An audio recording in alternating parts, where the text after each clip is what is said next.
Normally, I have a drink in these videos, but somebody didn't buy milk today. I'm sorry. Let's get on with the video. The beauty of John Carpenter's 1982 classic The Thing is that the ultimate fate of the two main characters is left completely up to the audience's imagination. That is, unless of course you read the Dark Horse comic books, which established that, after surviving the ordeal in the Arctic outpost, R.J. MacReady went on to live a long, full life full of indiscriminate sheep murder. I love my job. Indiscriminate sheep murder is a sentence I get to say and then get paid for. Isn't life fantastic sometimes, folks? See, you may be going about how great your job is, but I bet there's people doing 9 to 5s at the moment with a nice cup of tea. Yeah, fuck off! Right, give me my line. I don't even remember what it was. So for anyone who doesn't mind the spoiler... Okay, yeah, for like a 40-year-old movie at this point. We've already talked about several times. Yes. How does The Thing end? It ends with R.J. MacReady, played by the beardiest Kurt Russell you've ever seen, and Childs, played by known hero of this earth, Keith David, just sat amongst the smouldering wreckage of an Arctic outpost that has been virtually destroyed by an evil, shape-shifting alien. Yeah. Damn it, so close. It's the lack of tea, isn't it? It is. If I had a tea in my hand right now, I'd be able to relax. Instead, I'm stressed, mate. I need tea. I need big tea in my life. What happened to your other kind of... I drank it. You drank them both? I just think I'm so on edge. I've had 2 energy drinks already. I'm hungover, I've had 2 energy drinks. I'm in a t-shirt that's 2 sizes too fucking small. That makes me look fat, apparently. What? I love how mad you get about that when you're like literally the opposite of fat now. I go to the gym every single day and I still get called fat. This gives people a complex, people. It's fine, man. It's fine. We'll talk about The Thing. You can calm down. Yeah, and then I'll get a cup of tea. And no, I can't! No! We'll go to the shop. I'll get some milk. Right, the thing is, though, the clip I want you to mention, because we're talking about R.J. MacReady murdering a bunch of sheep, is the line in Father Ted where Mrs. Doyle has special sheep tea. And even the sheep that we're talking about in this get tea, I don't. Whatever, I'm going to Northern. We code that. The Movies is one of those things that's famous for The Movies is one of those things. The Thing is one of those movies that is famous for having ambiguous ending. Yes, and like the ultimate fate of Childs and MacReady isn't known, and we don't know whether either man is a thing. Because obviously, if you don't watch The Thing, like the whole plot of the movie is that the Thing, the titular thing, can assimilate people and assume the form of anybody it comes into contact with after murdering the fuck out of them. So you don't know whether Childs or MacReady are a thing. And the ending of the film is it's nihilistic in a way. They just share a drink to their mutual distrust of one another, knowing that they're going to die regardless. And there's a lot of fan theories out there. I think the one is that Childs is a thing because the theory is you can't see his breath, so the thing can't breathe. Even though in the Blu-ray copy of the movie you can clearly see Childs' breath during that scene. It's just like the version people saw wasn't very clear. You can see it in the normal version as well. If you look to the right hand side. Because the way the lighting is... Yeah, we can put the clip in to show, Childs, you can see his breath in that scene, so that's not, a realistic way of knowing. I think there's no one saying, he doesn't have his earring. Yeah. Because they say, the thing can't assimilate, it can't replicate, artificial modifications to the body. The other one is that he's drinking gasoline. Yeah, they say, it's from his Molotov cocktail earlier. And it's these are all things, these are all fan theories that have neither been confirmed nor denied by John Carpenter, who I consider to be the ultimate authority on what the ending of the film is. And according to him, it's ambiguous as fuck. Yeah. I'm assuming he didn't intend. Yeah, by design, it's supposed to be. Unless, of course, you went and read the comics, in which you found out that, Childs and MacReady both survived and were both very much human, because in a Dark Horse comic called The Thing from Another World, it's established that both MacReady and Childs just walked to the Antarctic coastline and were picked up by a Japanese whaling ship. Because they were definitely in a condition to do that at the time. Despite the fact that at the end of the thing, they're going to be on the very precipice of death and are out of food and supplies and all that shit. No, they walked 100 or so miles to the coastline and got picked up by a Japanese whaling ship. It's never established how they survived. Yeah. And what happens is MacReady then gets a flamethrower and helicopters his way back to the remains of the Arctic outpost and flamethrowers the remains of the Thing for good measure, because old habits die hard in the Thing universe. I always assumed the ending of The Thing was they were both human and they were both acknowledging between them that both of them had to stay there and die. That's the point, isn't it? Yeah. The Thing knows it. Well, no, it's the Thing. Well, that's your my interpretation is that one of them is the thing, Yeah. but they don't care. Before we carry on, Yes. these comic books, are they considered to be canon? They are and they aren't. It depends whether you want to believe they're canon or not. I do, because they're hilarious, as we'll discuss in a moment, but there is like a video game set directly after the events of The Thing, which also establishes that R.J. McCready survives. He's the helicopter pilot who picks you up at the end of the game, and that's like, his cameo in it, and obviously it's never explained there how he survived or whether or not he's a thing. I presume he just walked to like the California Yeah. coastline and just sunbathed for a bit until he got rescued. No, he just assumed helicopter form and flew away. But no, yeah. So these things, they are canon and they're not. Right? But they're funny, so we're going to talk about them. So what happens to R.J. McCready after he decides to go and re-flamethrower the dead thing? Well, what happens then is he goes on a series of globetrotting adventures, including one where he blows up another thing with a hand grenade, and then some time spent aboard a submarine where there is, you guessed it, another thing. So at this point, it's like Jaws, isn't it? Where like the guy is being followed by sharks. Like everywhere he goes, he gets attacked by sharks. So I think there's even one. I might be missing. This might be like the Mandela effect in most, but I distinctly recall in one of the Jaws like sequels, like someone looks out of a window on a plane and sees the shark following them. I might be misremembering this, but at this point, like R.J. McCready's life in the comics is just full of the Thing. The Thing just stalks him from continent to continent. In that story, does it follow him, or is it just that he's known for killing a thing, so we keep making comics where he kills a thing? Yeah, basically. Yeah. I didn't know if you meant like they're actually the one that he killed. Maybe it's like it's family or something. No, he's out there hunting. Oh, so he's specifically looking for them. Yeah, but like everywhere he goes, he just finds things. And what the comic we're going to talk about today is where he ends up in an Argentinian research base. So I'll set the scene for you. R.J. McCready arrives in an Argentinian research base and is understandably painfully paranoid after his multiple run-ins with a shape-shifting murderous alien. And as a result, McCready refuses to believe that he's safe and starts suspiciously eyeing a nearby flock of sheep, believing that one of them must be a thing. With no reason. He sees these sheep, they're out there being sheep with their general sheepy sheepness, and he's not having that. So what he does, and this is great, after people tell him, like, they're not things, you're being paranoid, mate, they're just some sheep, he goes, no, they're not, I'll prove it to you, and he goes out in the dead of night with a machine gun and just machine guns the entire flock of sheep while screaming like his dick is touching a hot iron. And then he's immediately, tackled to the ground and, put in, a cell because he's going crazy. Fun fact, I wrote the article this video is based on purely based on the strength of this image right here. Because I was like, I wonder what happened to McCready in the comics, because comics are always dumb. And he just says, oh yeah, here's McCready just machine gunning a flock of sheep. And what made me go, okay, I need to write about this. People need to know, is this sheep in particular, Brad's going to zoom in on. This sheep is the most content motherfucker I have ever seen. And it's currently being machine gunned. It's just so calm. It's like, this is my lot in life and I'm happy with it. Do you know what my favourite part about this comic is, though? What? McCready is 100% right, because one of the sheep is revealed to be a thing and it survives his woolly rampage. It's that one. It might just be. He knows it's fine. That's why it's so content. And his time in the Nauticon is cut short when the sheep thing starts brutally murdering everybody.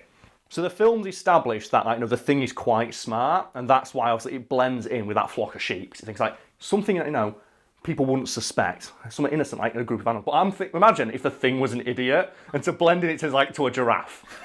But imagine as well if everyone else in the universe is also an idiot. So McCready looks out the window, sees a flock of sheep with just a giraffe there. He goes, "That's a thing." No, it's not. Why is it a giraffe? Maybe it's a tall sheep. We don't know. McCready, stop being paranoid. I thought it'd be more likely they'd look out and go, well, why would it turn into a giraffe? Surely it's more likely that a giraffe would accidentally end up in a sheep paddock than this alien creature would turn into the I giraffe. just like to imagine that the thing's an idiot, and whenever McCready's looking for one, it always assumes the worst possible form. So he's like, someone in this room is a thing. And he looks around the room, which is like a group of people, all looking very still, like scientists and people in lab coats, and then just a guy's like a clown. What's that scene in Rick and Morty with the parasites? Oh yeah, They're all trying to decide which ones are the real ones, and some of them are obviously not real. That's the one. We can get Mr. Poopy Butt Butt, don't you? What the fuck his name is? Mr. Poopy Butthole. That's the one. Yeah. But you have what I think is probably one of my favourite things in a cartoon is the bit at the end where they show him learning how to walk again. Because he's so fucking harsh. Just smash cut to him learning to walk. It's like, he's asked you to leave because it's so fucking harsh. I was creasing. Why did you put this in? It's so unbelievably just brutal. Well, yeah, imagine that the Thing was doing that. Like, it just assumes the most ridiculous form possible. It's like Teen Titans. Yeah. Do you like Beast Boy can turn into any animal, but he's always green, so you can always spot what animal he is. But another thing's like, if he wants to hide, turn into a snake, because the snake's always green. Oh man, but yeah, Beast Boy's awesome, man. Teen Titans, that show was great. Do you know why I love that cartoon? Because Beast Boy in that is so smart in what he does in fighting. There's a bit where we need to take out his bad guy, and he just does like the most amazing scream you've ever heard. And he goes for a body slam, then transforms into a blue whale. It's like, yes, that's the way. He goes, ah, blue whale. Wait, that person's dead, right? No, they survive. Like they're super strong. They throw him. Oh. But there's a great bit in that show where Beast Boy assumes like this feral ultimate form. And it's like, apparently it's an amalgamation of all the animals he's turned into. It's like, this is the perfect beast to turn into. I think there's a bit in one of the episodes where basically, like Raven's dad, Trigon, so I'm going somewhere with this, he's going to take over the Earth, and what they'll do is all the Teen Titans get to use, do you know that moment where it's like we all use our ultimate attack? Yeah. And like, I think Cyborg plugs himself into Titan's tower and does like the super mega colossal Iron Man beam. But then you see like Beast Boy turns like the ultimate beast in the back. It's like, yeah, he still knows how to do it. He's always got that one in the back. So what's your favourite... I know we're talking about the thing, but fuck, I like talking about like dumb shit in like comics and cartoons. What's your favourite moment in like, you know, any show or piece of fiction where the character do that, where they all get to do their one good attack? Hey, do you want to throw out an example first? I can't think of one right now. Well, one that always sticks out to me is like the Super Saiyan transformation, where in like it's first introduced like, oh my, it's like this unbelievable transformation of like, you know, that just multiplies Goku's power tenfold. But later in the seasons, he starts using all the different forms just randomly. Like I think in the Tournament of Power, he randomly goes Super Saiyan 3 just to punch someone. And it shows you like turning Super Saiyan God Super Saiyan just randomly for a split second to get one good punch and then transforming back. It's like, yeah, that's cool. That shit's the best. Or you get like in the new Broly movie, like Vegeta turning Super Saiyan God just for one attack. It's like, yeah, you go Vegeta, you do that shit. Well, in like all the Marvel films, the Infinity Stones are shown as being so infinitely powerful. Yeah. Like, you hold one, you explode. And then when Thanos gets them, he just starts using them so casually. Yeah. In Guardians of the Galaxy, the Power Stone nearly obliterates all of the Guardians at once, and then Thanos is using it casually to punch planets at people. It's like, holy shit. I fucking love that scene as well, because just the bit where he just rips the entire planet out of orbit and throws it at someone's like, that's just a regular part of his moveset. Like, imagine Final Fantasy VII and you press the attack button and Cloud does Omni Slash straight away in the first scene. Like, what? What is this? It's like, when he uses it to like, casually overpower the Hulk. Like, he beats up the Hulk just punching him. But we've seen what these stones can do in the other films. Yeah, and then Thanos is just punching people with them. He's using them so casually. Like the bit where he like the mirror dimension, like the ultimate thing Doctor Strange uses to like, you know, trap people in his own movie. He uses it as like it's a regular, and Thanos punches his way out of the mirror dimension. My example's not as visually hype, but it's one that always gets me like, let's fucking do this. It's in Super Metroid, where you're getting killed by Mother Brain, and it uses the hyper beam on you, and you go, oh god, I'm dead. Then Metroid comes in and kills Mother Brain. Like, yeah, fucking do it. And Mother Brain turns into like stone or some shit. You're like, yeah. And then Metroid starts giving you your health back. But then Mother Brain starts like, you see the saliva dripping through its mouth, and it gets back up, and it uses the hyper beam on the Metroid, and the Metroid explodes like, oh no. But then its power seeps into you, and you get the hyper beam. And Mother Brain, at that point it becomes a curb stomp symphony. Because basically, if you go into like the options screen, all your options for your beam are gone. It just says hyper beam. You're like, you know what? Taste the rainbow, motherfucker. And you're there just like with Samus's arm cannon, mashing that button as hard as you can, absolutely fucking obliterating Mother Brain. As it just like its character model goes absolutely fucking mental. And you get to keep it for the rest of the game, which is like 5 minutes, as you run out, and you use it to save the animals, the motherfucking animals, those guys, they teach you how to do like, you know, the super dash and all that shit, and you shoot through a solid brick wall to let them out. It's like, yeah! You go, animals. I fucking love that shit. But it's just the scene, like, every time, I replay Super Metroid like every couple of months, just like, you know, to remind me. And just that scene always gets me when like the Metroid dies. It's like, but then Samus just glows this like rainbow sex energy. And it's like, let's fucking go. And I want a game where you add just that all the way through. So I'm assuming at this point, McCready has to go and deal with that sheep. Yes, presumably while screaming "I told you so" through teeth clenched so tightly, his fillings turn to diamonds. I'm seeing a bit of a problem here, though. This is just like enabling McCready's behaviour of looking at a random group of like animals. The thing can be anything, and it's but after this, he just goes on a series of globe-trotting adventures where he just flamethrowers things, like, you know, a more flamethrowery version of Carmen Sandiego. He just goes around murdering everything. And this is the best bit: the comic, like the film, ends on a cliffhanger. So the movie's famous cliffhanger, that tense moment between two maybe not things. Do we have that replicated in the comic? To a degree, if by that you mean does R.J. McCready punch the last surviving thing in the face while riding a wave caused by an exploding supertanker? That's nothing like it. I know, but you know what? That'd be a pretty good movie. I have to mention, though, that seemingly to balance out how badass that scene is, R.J. McCready is then knocked over by a wave and hits his head on a rock just before he can crush the last vestiges of the thing beneath his boot.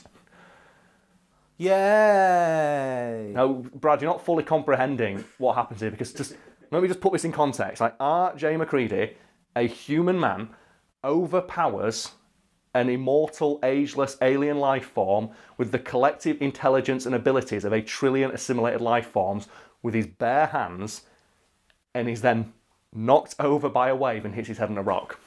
And that, canonically, according to the comics, is how the story of R.J. McCready ends, with him just stripping and hitting his head on a rock. Aren't comics fun?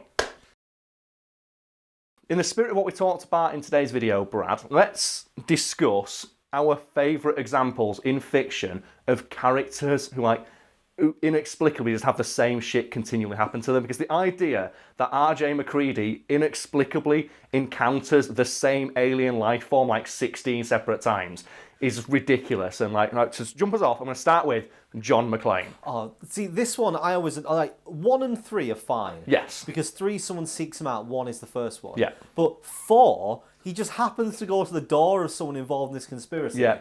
It's like... Well, he even says it in the second one, how can the same shit happen to the same guy twice? Yeah, but then and twice that's in the second one. Twice a coincidence. Isn't there 5? Yeah, 5th one's the one with his son I haven't seen. Yeah, and I think they're trying to make a 6th one. Yeah. Like, dovetail the series. I think something like Die Hardest or something like that. Or some stupid type. But yeah, and I think even John McClane himself notes how ridiculous it is. It keeps happening to him. Like films where there's loads of sequels, like Rocky, you get away with it for a little bit because it's like, oh, he's always going to be having new fights. Because he's the world champion. Yeah, but then they have to find new reasons why he keeps either coming back or needing to have a harder fight. So they keep adding things to make it more and more... Well, I think it's Rocky 5 where he has like a robot butler.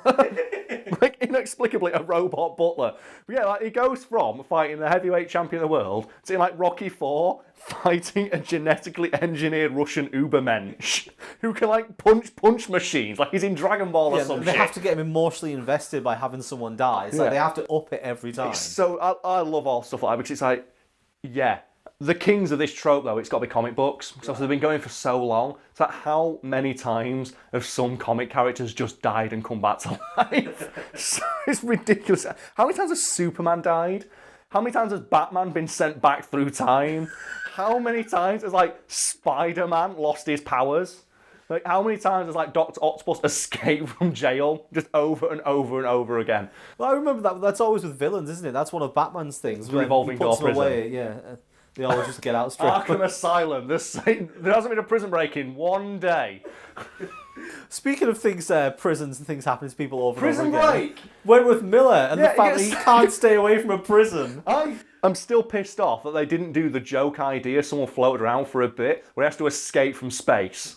Like, where the thing is, like, the planet becomes a prison, and he's got to escape to another planet. It would be pretty cool if he ended up on a space station. He had to come up with an escape way to get back to Earth. But then again, that's not his speciality. He isn't like he's an architect and a destructive But they keep making like the scenarios more and more implausible. So I was always annoyed and miffed that they didn't do is got to escape from like an entire island. Just go all in. Just go lean into the craziness. Season 5, they tried to make it so realistic and grounded, and it just came off a bit daft. Yeah, the hand tattoos that can use a facial recognition. They should have done that. He basically just gets employed as a prison escape artist. Well, there's a film based around that concept with Stallone. Have you seen that?